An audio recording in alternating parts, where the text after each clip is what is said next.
It's the thing I fear the most when out sailing. I absolutely hate it. That was the closest lightning strike I think we've ever had. Have we still got instruments? We are 4 days into our Indian Ocean passage, 500 miles into a 3,000-mile ocean crossing, and fighting our way south through the dreaded doldrums, an area of light winds, squalls and lightning that stretches for hundreds of miles. And there's nothing else higher than us for 500 miles at least. Lightning storms are our greatest fear at sea. Until now we have been lucky, but our luck is just about to run out. We are Matt and Amy. We've been living aboard and sailing around the world for 5 years now on our 37-foot sailboat Florence.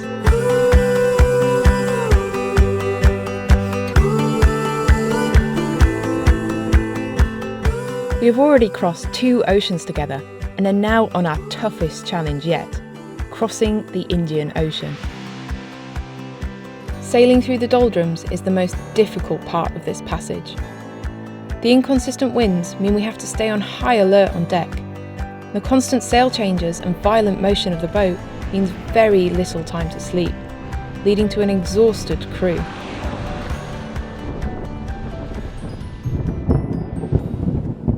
It's midnight. We've just been hit by another big thunderstorm. We've taken the main down and now we're just wallowing, and we've got 20 knots left over, but it just goes really black and then you can't see a thing. You've got no idea how much wind it's going to bring. Like the lightning is, as you can see just then probably, really bright, and then it just boom of thunder and just shakes the whole boat. It's pretty scary. Obviously when this happens it means a person off watch has to get up and come and help. So not doing very well on getting much sleep recently. The last couple of nights it seems to be always getting up, but that's sailing. So now I just want to go back to bed really. Yeah, I think you should. So Amy's drawn the short straw being out on deck because it's chucking it down with rain, but saying come down below and get back to bed is not quite as simple as that really. The whole boat's kind of being bounced around, although she's a fantastic cocoon to be inside away from the rain and the wind whistling through your ears.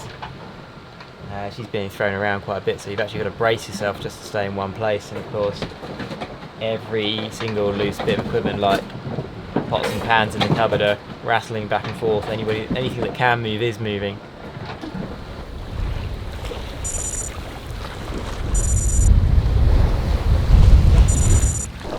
It's another tricky night. The lightning is the absolute worst. I don't mind the wind or even the rain so much, but the lightning really is quite scary at times. It's like absolutely pitch black, and then you get this flash that's so bright that it actually totally blinds you momentarily, and you can see even less by the time it's gone.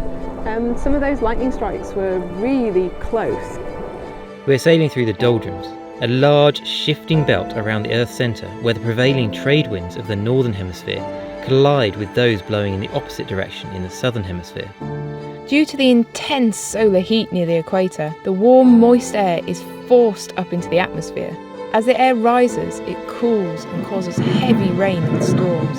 The main wind that can be found in this area comes in the form of falling air and raining thunderstorms. Thunderstorms that also bring severe lightning. With our metal mast, we have the highest lightning conductor for hundreds of miles, and no one around to rescue us should the worst happen. The motivation to get out of this area as soon as we can is high. With the passing of the storms, the wind speed started to drop. The wind never lasts for long in this area, so despite wanting nothing more than to catch up on our lost sleep after a stormy night, we worked together to hoist the spinnaker and improve our boat speed. This is not an area we wish to hang around in.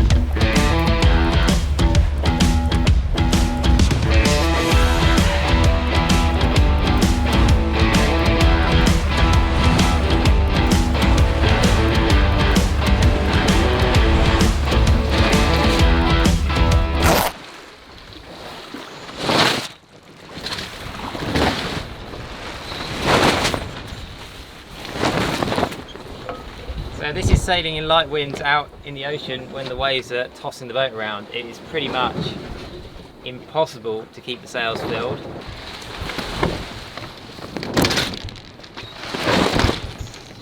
The whole boat's bouncing around and just throws the wind out the sails.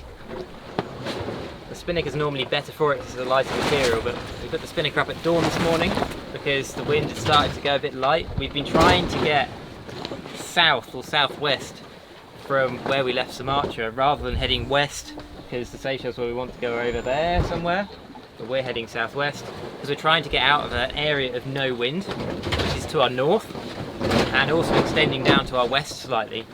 But this morning it looks like that Windhole has caught us, or is catching us, due to the direction of the wind shifting and decreasing in strength. And the weather models show that it actually persists for quite a long time, and if we get stuck in this Windhole, we're going to be stuck in it for like 6 days, until the trade winds then come back up again. But there's not that much we can do about it. There's no point us motoring, because we'd have to motor further than we have enough fuel for to get down to where the trades are. So it's a bit difficult to know kind of what to do.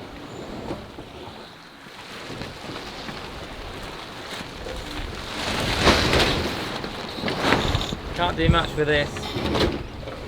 And looking at the horizon, looks like we might be in for some rain, possibly another squall, which would be helpful because that would bring wind. But I think we better get this spinnaker down because it wouldn't be good to be caught in a squall with a spinnaker up.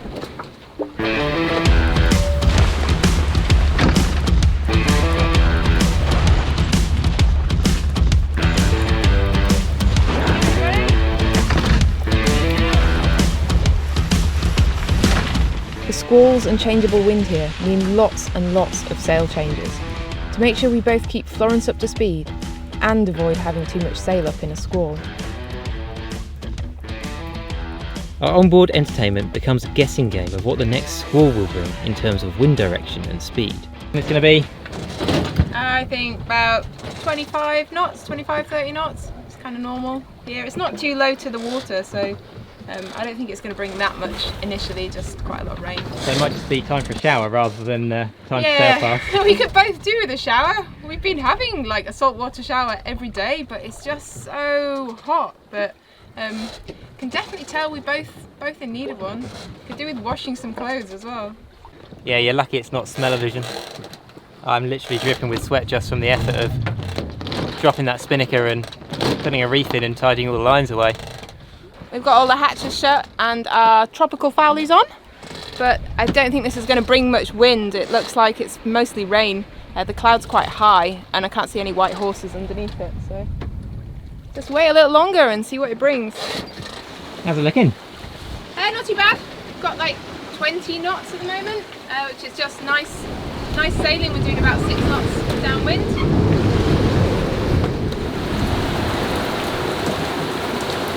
Ah, freshwater wash at last. Every cloud has a silver lining.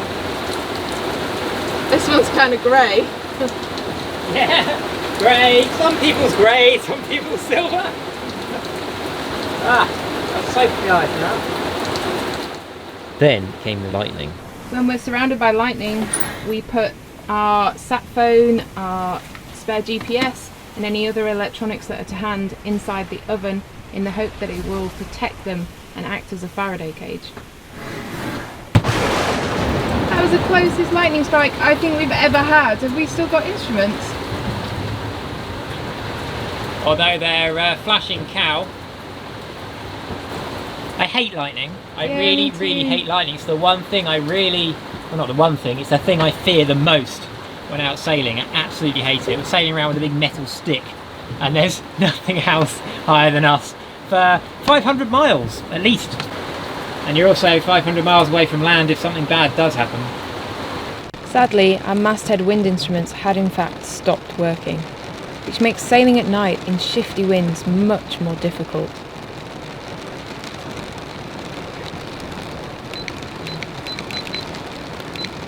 It's not what you want to be doing when you're on an ocean passage, taking your autopilot apart.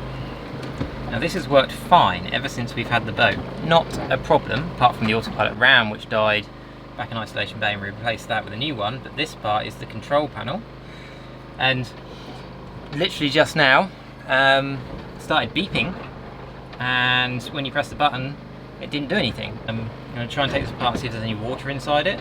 If there is, empty it out, dry it out and seal it up better. But it's the only way we have of steering when we're motoring without actually hand steering, because we can use the wind vane if there's wind, but if we're having to motor, then that's because there's no wind, so we have to use the electric autopilot to steer. We also use the electric autopilot when we're putting a reef in and stuff. It's like a third pair of hands. We just bang that on. It's a lot easier than using the wind vane. So it's not like we're completely stuffed without it, but it's like a really, really easy tool to use. And Yeah, that's water. Okay, so only a little dribble, but here's water. There's a bit of moisture in behind there. But yeah, you can see that's wet where it's stuck onto there. So there's a slight crack in the bezel there. And it looks like it goes all the way through, so I think it's not these. I think it must be that crack in the bezel that's let some water in. So Super glue that up. super glue it up, run a bit of super glue in that corner and across there, and then probably put a bit of tape over it for good measure, and hope we can get back to a working autopilot. Yeah. And the boat is now just slatting from side to side. There's hardly any wind. And we'll get to that in a minute. Okay, right, I'm going to clean this up, put it in a bowl of rice, and then hopefully that's what the problem is, and hopefully it'll be fixed. That leaves a big hole where our autopilot normally goes, and a big rain squall on the horizon, so take that out.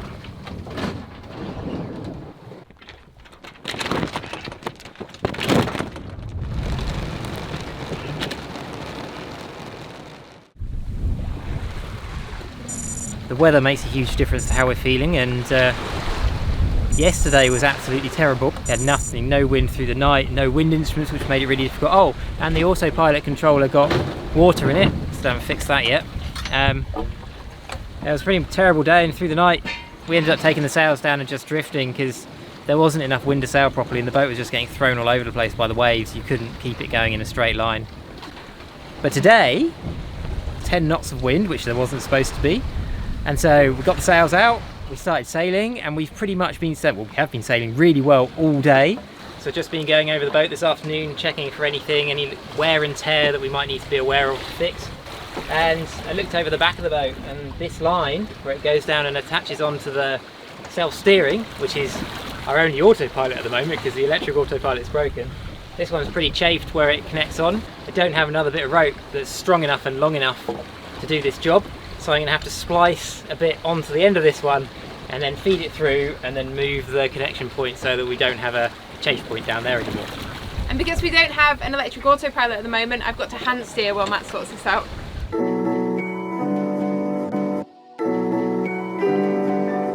Any maintenance issues or sail changes that require both of us to be on deck mean that instead of one of us having some time below to recover, cook, eat, use the bathroom or sleep, we spend our off-watch becoming increasingly tired and more aware that we're due to take over on deck again ourselves in only a couple of hours' time.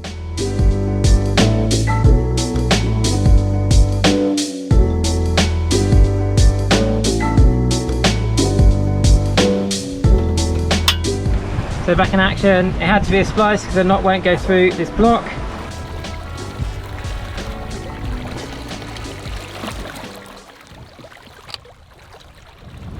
Just when we needed a boost, the sun came out, the wind stayed constant, and we got a nice surprise when shaking out a reef. Okay, I am ready to round up, take the reef out.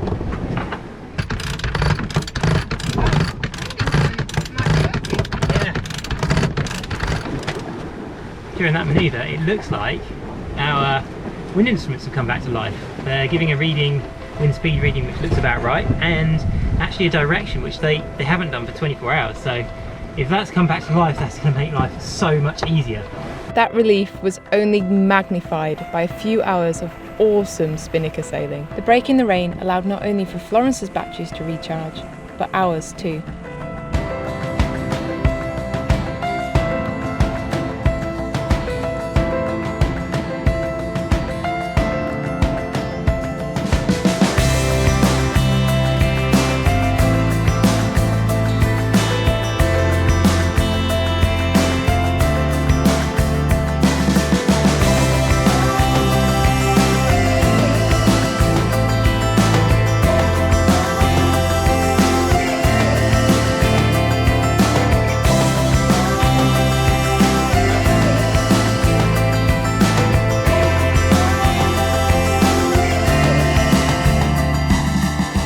sleep deprivation and tiredness that we are experiencing amplify our emotions and how we are feeling on board. So a bad day feels terrible, but a good day puts us on top of the world.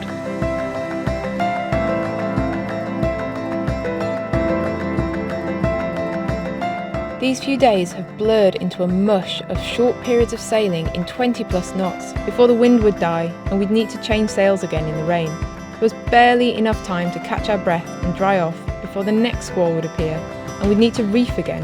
Where one of us was on deck sailing, the other would be trying to rest below. Yet sleeping through such changes in motion and noise is difficult, even in our exhausted state. Another day in paradise.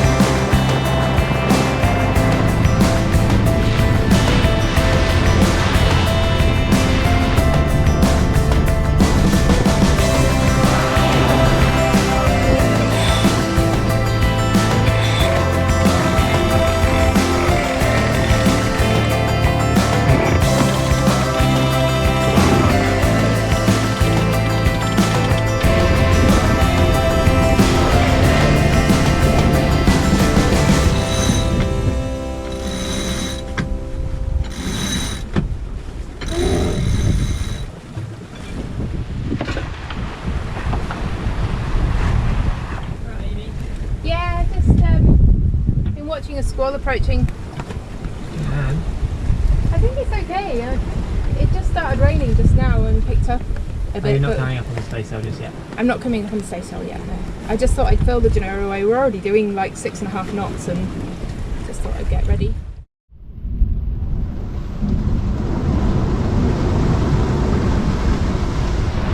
Starting to get a bit of deja vu with this. It's another wet, windy and lightning filled night.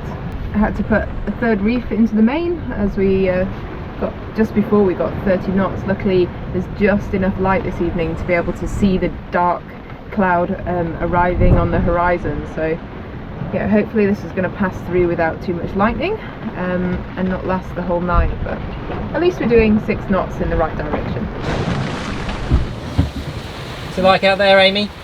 It's not very nice. The wind's staying fairly consistent, about sort of 25 knots, but it's absolutely chucking it down with rain, and we've got a big lightning storm which I'm hoping is going to stay more on our starboard side, but it looks like this is going to be set in for a little while.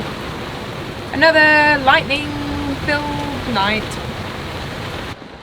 So it was my off watch, down below having a snooze, 11:30, I get a call from Amy, come on deck, quick please, we need to put a reef in the main, and she'd spotted this big black cloud that was approaching, and we're pretty slick at putting those reefs in now, so we went from 2 reefs in the main all the way down to 3 reefs in the main and furled away most of the Genoa well before it hit, but she made a good call there because it's now absolutely howling and chucking it down with rain. So that was the middle of my off watch. So unfortunately Amy's got the short straw because she's now out there putting up with the rain and getting wet in the cockpit, and I get to come back down and try and sleep, which is a little bit difficult because the boat is bouncing around, the rain's hammering down. It's much better than being out in the cockpit, but it doesn't do a lot for your sleep deprivation.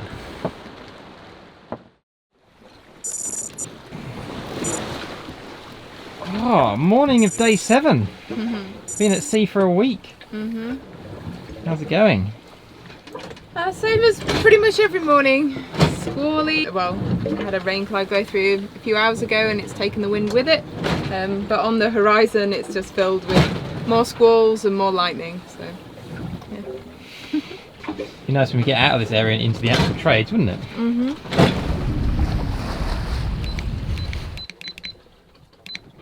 So we just put the electric autopilot back in after taking it apart and drying it out in a tub of rice for a couple of days, and it seems to work.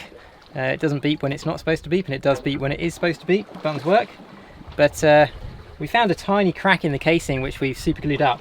We don't fully trust that, so we've also got a nice extra bit of plastic duct tape over the top, improve its waterproof abilities.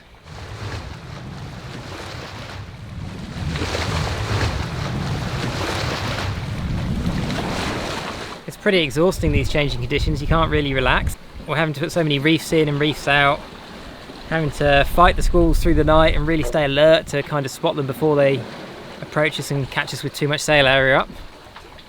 And so we're both pretty exhausted really. We haven't really had much time to sit and enjoy it together. It's been just one of us sailing the boat and the other one trying to get some sleep.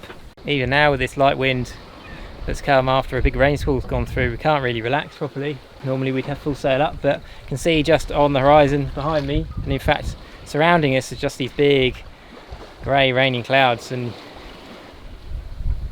you're just waiting for what the next one's going to bring and to sort of react to it or try to preempt it. Well, so it's just relentless. This morning, not that long ago, on this course that we're on now, we were running dead downwind and now we're sailing upwind, and that's just because of the way the clouds and the raining clouds generate their own breeze, so it can come from any direction really, depending on where the clouds are. We knew it was going to be unstable getting down from Sumatra down to where the trade winds were, or supposed to be, but we've now spent a week trying to chase these trade winds and they just keep moving south further ahead of us, and the weather isn't matching what the grid files, the weather forecasts are showing, and so we're still chasing south to try and get around an area of light wind or non-existent wind on the forecast, not really trusting that it truly exists as it's supposed to.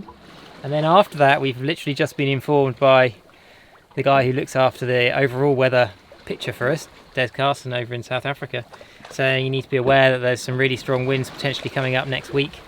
We've got a couple of weeks to go still before we get to the Seychelles. So we're going to go from sort of chasing a light wind patch to trying to escape a high wind patch, although I don't really think there is an escape from the high wind patch. We're just going to have to knuckle down, batten down the hatches and ride it out. Next time, after sailing 200 miles further south than we thought we would have to, we finally make it to the holy grail of ocean sailing. Once into the trade winds, we settle down into making the most of life at sea.